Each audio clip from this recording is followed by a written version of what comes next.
the Society Insurance Risk Control webinar on reducing outdoor slip or trip and The broadcast is now starting. All attendees are in listen-only mode. minutes. We are recording this webinar, and shortly after today's presentation, it will be formatted and posted on Society Insurance's Risk Control website for viewing. First, just a little bit about us. Society Insurance was founded in 1915 as a workers' compensation insurance company. We have built over 100 years of experience into specialized, comprehensive coverage. Today we are a regional, mutual insurance carrier focusing on select business niches such as restaurants, bars, supermarkets, convenience stores, hotel and motels, and artisan contractors.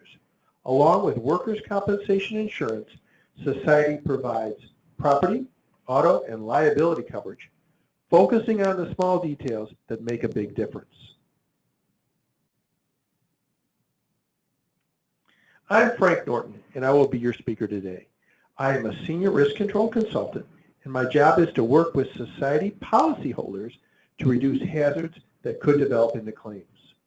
Slip and falls and trips and falls are my most common types of general liability claims seen on Society insurance loss runs.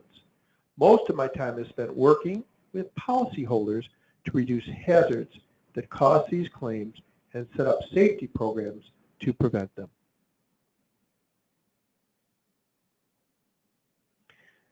This webinar will provide information on how to identify hazards at your business that could cause outdoor slip, trip, and falls, and then take corrective actions to prevent them.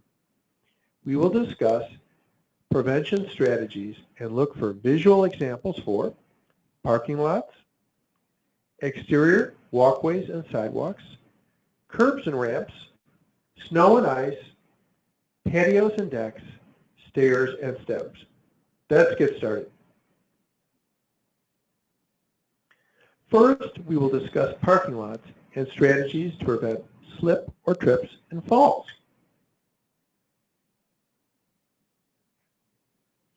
Many slips and falls and trip and falls occur in parking lots. If the parking lot surface is not flat, customers can trip over uneven pavement. Potholes are also a common concern. Customers can step into them while exiting their car or walking into the parking lot, causing them to fall. Older cars often leak oil or antifreeze. When the parking lot becomes wet from rain or snow, these areas become slippery and increase the likelihood of slip and fall injuries. Downspouts draining into your parking lot are a serious problem. Rainwater on asphalt or an asphalt parking lot is more slippery, and when it freezes, it turns into ice that is a severe slip and fall hazard. Speed bumps slow down cars but increase the hazard of a slip or trip and fall when customers and employees walk over them. Now, we'll take a closer look at these hazards, and I will share some visual examples. Let's get started with potholes. Severe weather and the winter and spring seasons aggravate even slightly damaged parking lot surfaces. Cracks in asphalt increase in size and depth, and potholes form and increase in size. The risk of a slip and trip injury in these environments is very high. Potholes should be repaired as soon as possible to prevent trip and falls.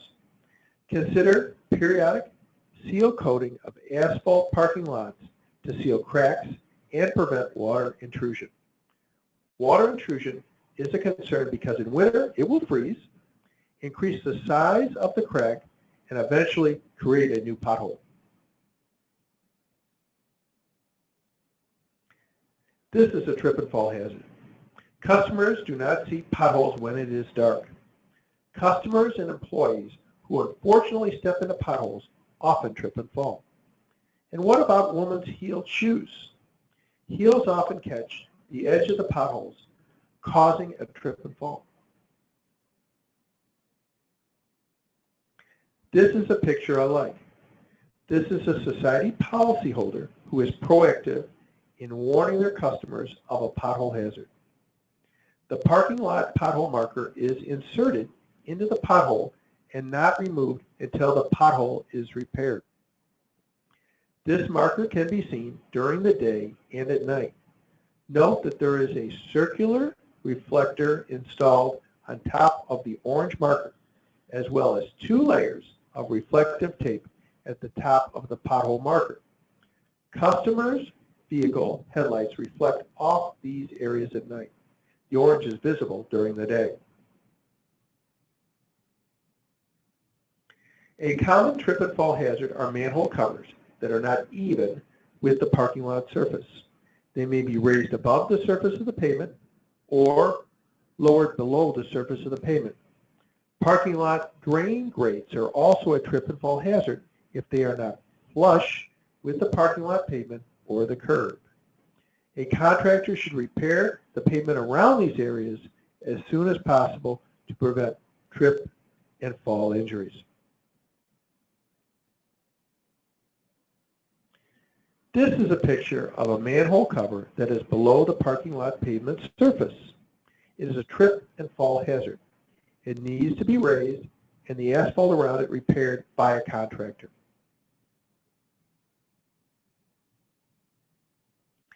The pavement around this manhole cover is damaged and needs repair.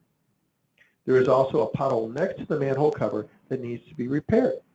As you can see, the pothole is deep and could damage a customer's vehicle tire. It is also a severe trip and fall hazard.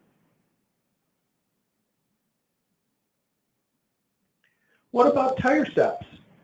Are tire stops hazardous? The answer is yes. They are a tripping hazard. To limit the hazard of tripping, tire stops should be no wider than the width of the vehicle. They should be marked with a contrasting color or contrast to the parking lot, like concrete tire stops on a black asphalt parking lot. It's extremely important to pay special attention to their maintenance because they deteriorate faster than other elements of the parking lot. Let's look at some examples. Winter, snowplows, and salt have been unkind to this car stop.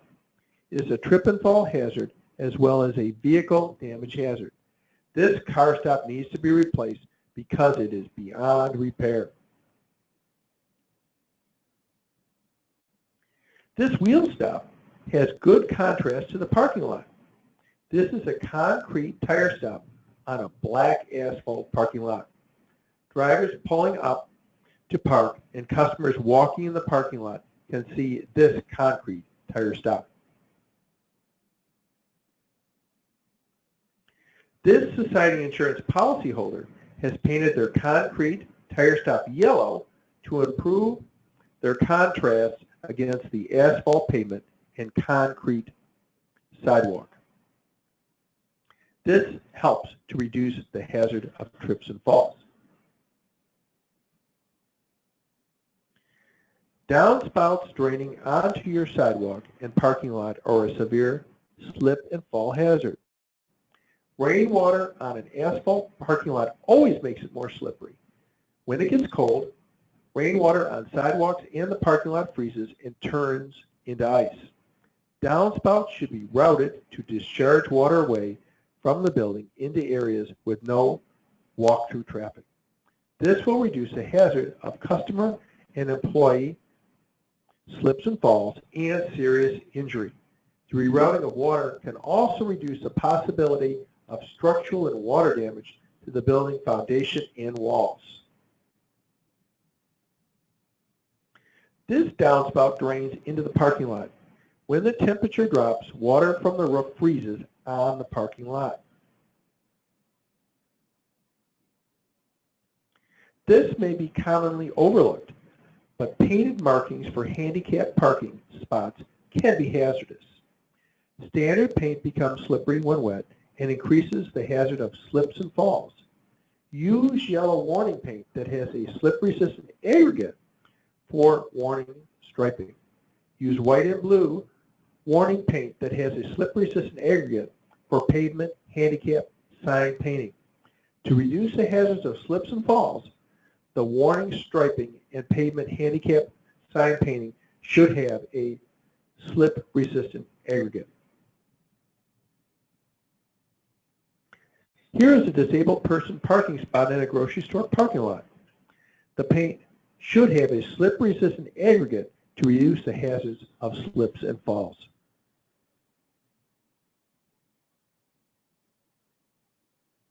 Yes, speed bumps are a hazard. They are a vehicle damage, trip and fall, and slip and fall hazard. Speed bumps are usually not necessary in a well-designed parking lot. If speed bumps are absolutely necessary, locate them away from pedestrian traffic, such as entrances and exit areas. Use a speed bump sign and post the recommended speed whenever speed bumps have to be used. Speed bumps should be designed according to the provisions of the American National Standard Institute, ANSI, or Institute of Transportation Engineers, ITE, standards. Speed bumps should utilize a slip-resistant material or paint with non-slip aggregate that contrasts with its surroundings. This is a well-designed speed bump. It is low to the ground, narrow, and no longer than the width of a vehicle. It has yellow and black warning striping on it and is made with a slip-resistant material.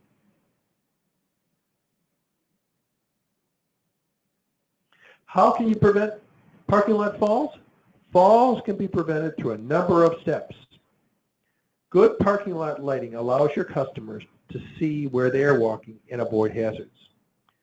Good parking lot housekeeping, such as snow removal, parking lot salting, keeping the parking lot free of trash, and keeping the parking lot tire stops in good condition will prevent slip and falls and trips and falls. Provide a quality walking service in the parking area. There should be no deep cracks in the pavement or potholes. Provide clear markings of steps, ramps, tire stops, speed bumps, or other elevation changes. Provide garbage cans for trash. Have sand and salt, shovels, or brooms available to clear the area as needed. Remove debris from drains and grates to reduce flooding. These corrective actions will reduce slips and falls and trips and falls in your parking lot. Now we are going to talk about walkways and sidewalks and strategies to prevent slips or trips and falls.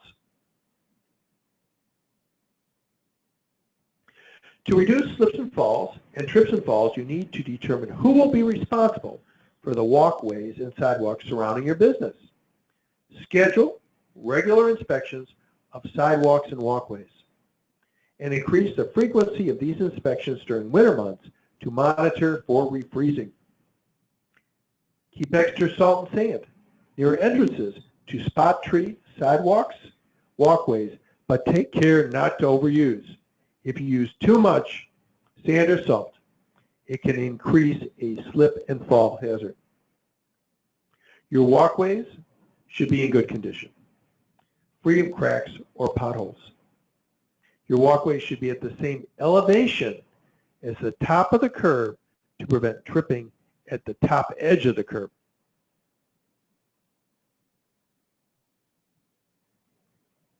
Your regular inspections should find ways and also find any uneven sections or broken concrete in sidewalks, walkways or curbs, and handicap ramps.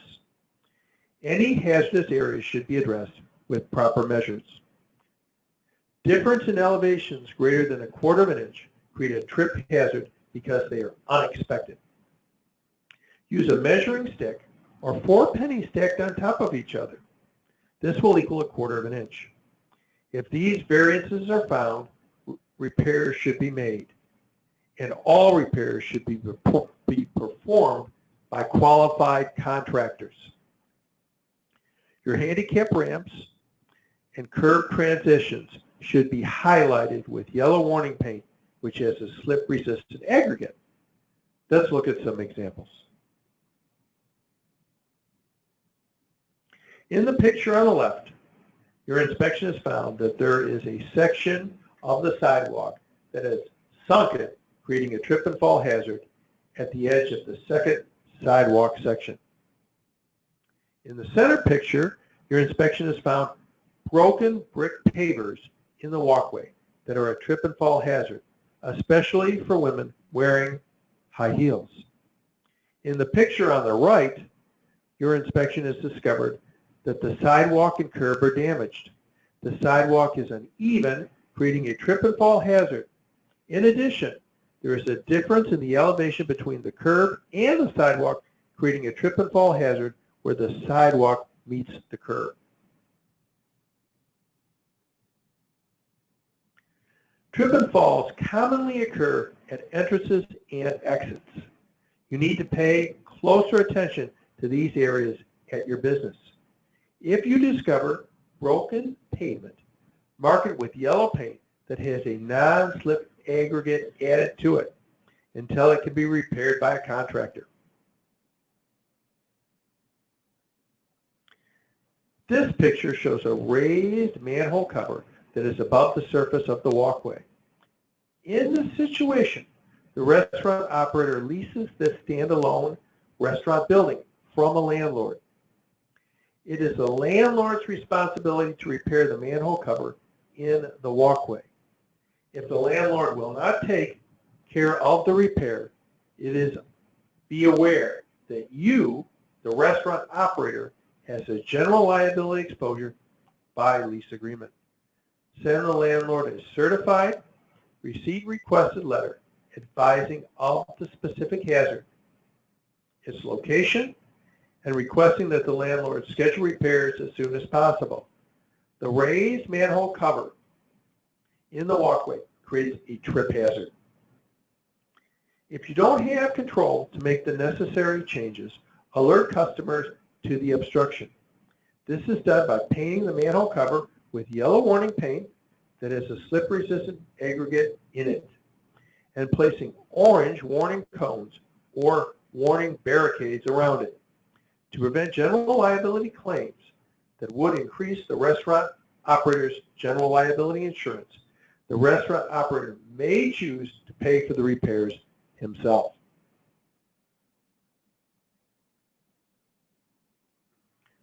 Warn customers who are entering and exiting the building of the trip hazard at the curb. Here, the owner has used yellow warning paint to contrast the walkway from the parking lot.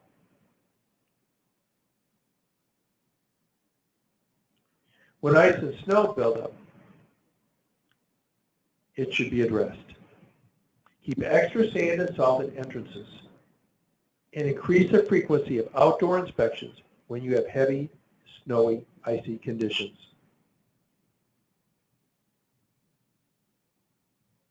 Here we are going to discuss curbs and strategies to prevent slips or trips and falls on them.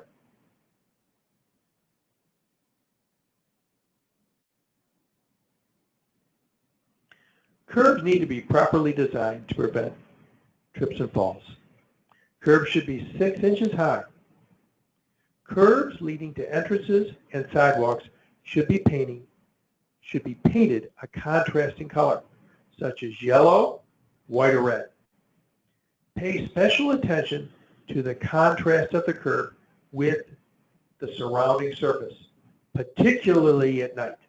If painted, it should be supplemented with a slip-resistant aggregate material to improve the traction of the painted surface and reduce the potential for slips and falls. Think about how the contrasting will hold up over time, and also consider fading. While a white curb against freshly surfaced black asphalt provides good contrast, a white curb against well-faded light gray asphalt may not.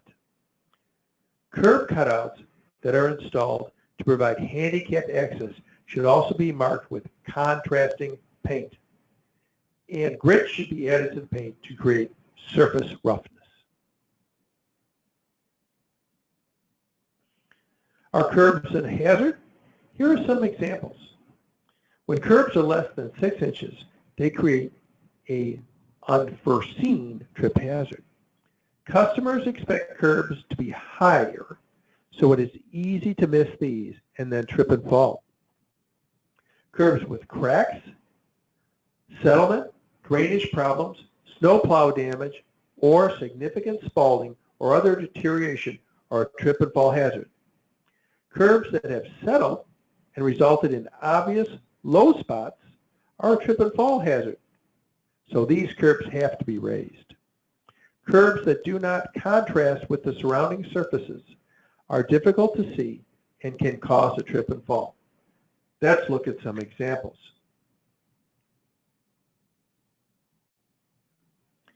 Sunken or broken paving bricks at the curb are a trip and fall hazard. The picture on the left shows brick pavers that have sunken below the curb. This is a trip hazard. The center picture shows the edge of the walkway curb that has broken concrete and is a trip hazard. The picture on the right has 2 trip hazards. The brick pavers have sunken below the curb and the curb is damaged and has exposed steel reinforcing bar showing.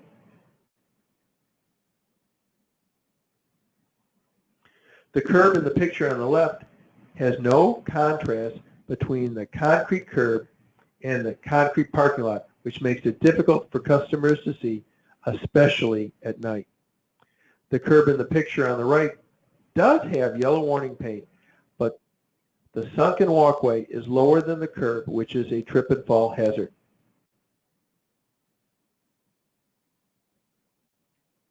This is a good picture of yellow warning paint used to contrast the concrete curb from the concrete parking lot. So what about ramps? The slope of a ramp increases the potential for slip and fall incidents compared to a level surface. It is important to maintain a high coefficient of friction on the ramp surface. The higher the coefficient of friction is, the greater the traction of the surface. If outdoor paint is used, it must have a slip-resistant aggregate that results in a high coefficient of friction.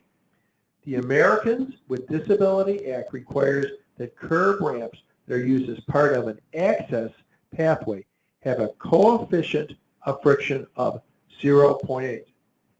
A coefficient of friction greater than or equal to 0.8 is ideal for ramps or slopes. Brushed concrete with an aggregate added for slip resistance will usually produce a coefficient of friction approaching 1.0.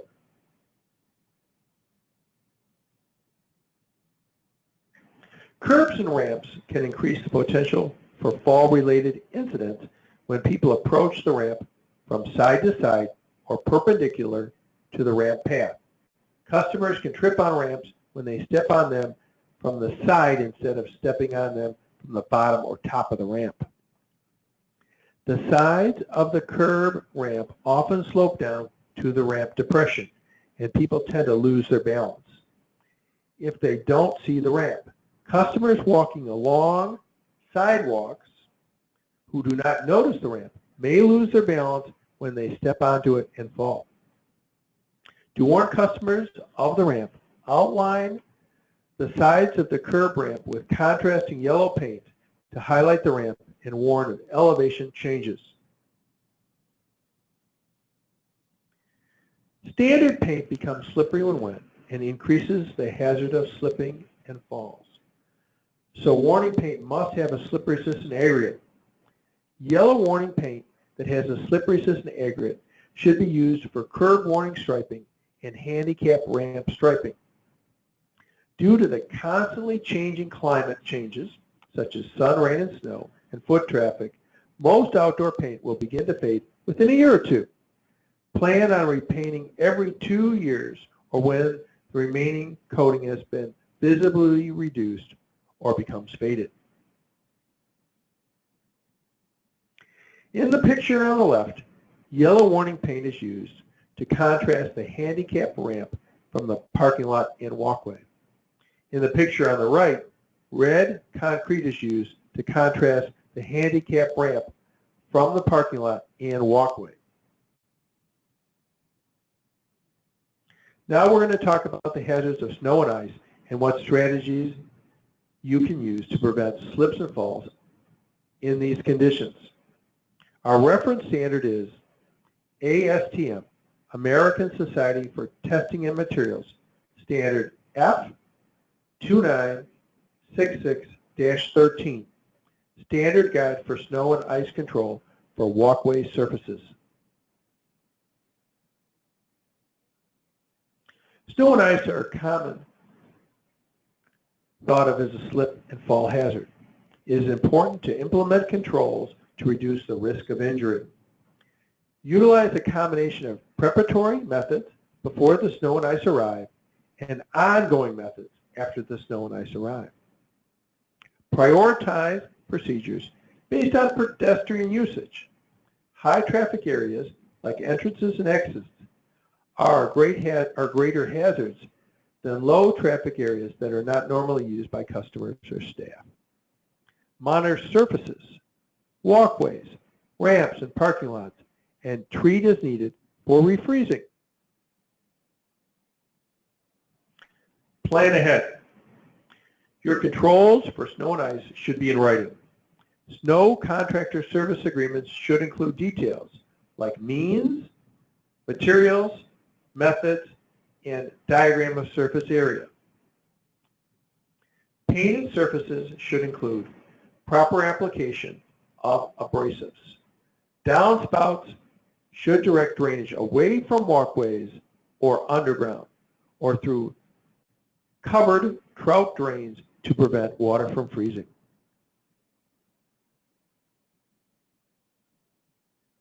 So what equipment and materials are recommended to reduce the hazards associated with snow and ice?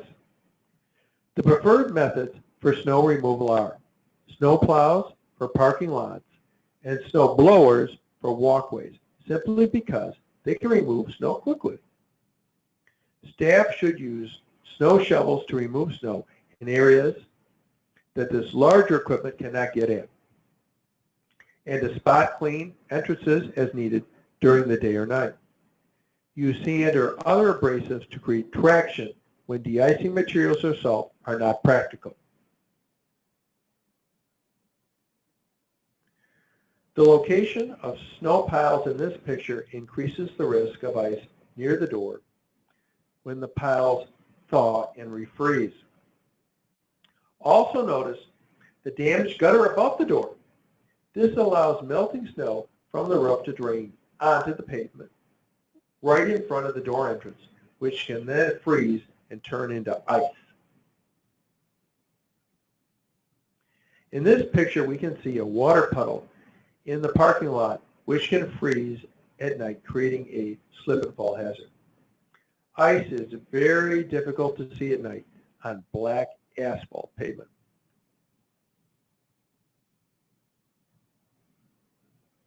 In this picture, we see inadequate drainage. The parking lot has not been designed properly, and water pools next to the building, right where the customers walk. A parking lot rainwater drain should be installed to drain off this water.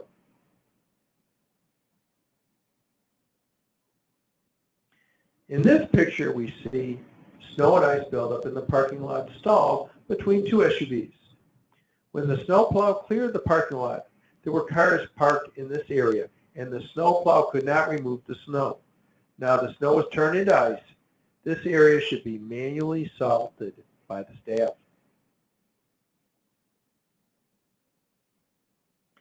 Finally, let's take a look at strategies to prevent slips or trips and falls on patios and decks, stairs and steps. Consider these controls.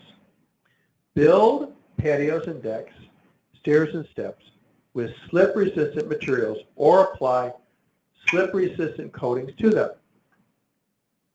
If these surfaces are painted, utilize a surface paint or material that is weatherproof and textured for better traction. Clean regularly. Install railings on stairs with 3 or more steps. Risers are steps. Install guardrails around the outer perimeter of any deck that is greater than 9 inches above the ground. Stairs and steps should be free and clear of things like advertising, merchandising, artwork, and plants. These items can be distracting to customers walking up and down stairs and can hide hazards. Install adequate lighting so that customers can see steps and obstacles to prevent trip and falls. Let's look at some examples. In this picture, we see a wood deck that would benefit from a guard rail installed along its edge. It would be better for the customer to be protected by the guardrail, or the homeowner, or their guest. It would be easy to misstep off the edge of this one. In this picture, we see a deck under construction. The stairs will need 2 handrails. In this picture, we see a deck with good guardrail protection, but additional lighting may be needed to prevent customer trip and falls after dark. This is a picture of a well-built stairway. Notice the good handrails and the textured, slip-resistant material on the surface of each step. Bare wood should not be used due to increased risk of a slip. It gets slippery when wet. In this picture, we see the use of weatherproof yellow paint on the steps so customers can see them and do not trip and fall. These steps need yellow warning paint to improve their contrast. That would make it easier for customers to see them so they do not trip and fall. These wood steps should be coated with a slip-resistant paint or stain. When it rains, they will become slippery.